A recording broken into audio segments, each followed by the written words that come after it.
En question principale, Monsieur le député de La Prairie. Merci, M. le Président. Ça fait 16 mois que le lockout dure au Journal de Montréal. Avant même le début du conflit, on avait nommé un conciliateur dans le dossier. Normalement, après un bout de temps, le ministre du Travail doit nommer un médiateur spécial. Lui a des pouvoirs supplémentaires pour vraiment ramener les partis à la table. C'est ça que le syndicat lui demande de faire. Monsieur le Président, ça fait 16 mois que ça dure. C'est 250 personnes, des journalistes, c'est des parents, des familles qui souffrent. Il n'y a rien qui bouge. Est-ce que le ministre du Travail peut donner un signal clair en nommant un médiateur spécial pour qu'enfin se règle le conflit du Journal de Montréal et que les familles de journalistes reprennent espoir, M. le Président? Bravo.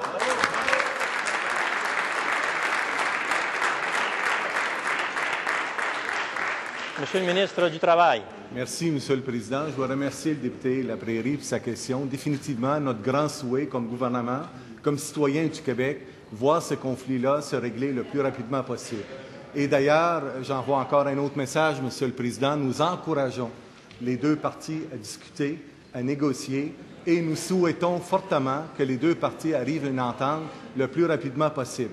Alors, Monsieur le Président, il est clair, c'est une situation difficile pour les familles des travailleurs qui sont en train de négocier, qui sont actuellement en lock-out depuis plus qu'1 an et demi, Monsieur le Président. Je comprends la situation des travailleurs, bien sûr. Je comprends bien aussi la situation des familles des travailleurs qui sont actuellement en attente d'un règlement qui va permettre à ces gens-là de savoir comment ils vont gagner leur pain et comment le futur se présente pour eux, Monsieur le Président. Mais comme ministre du Travail, ce que je souhaite ardemment, Monsieur le Président, que les deux parties négocient, que les deux parties s'assoient autour de la table pour arriver à une entente le plus rapidement possible dans l'intérêt des travailleurs et dans l'intérêt de l'entreprise. Et c'est ce que nous souhaitons, Monsieur le Président.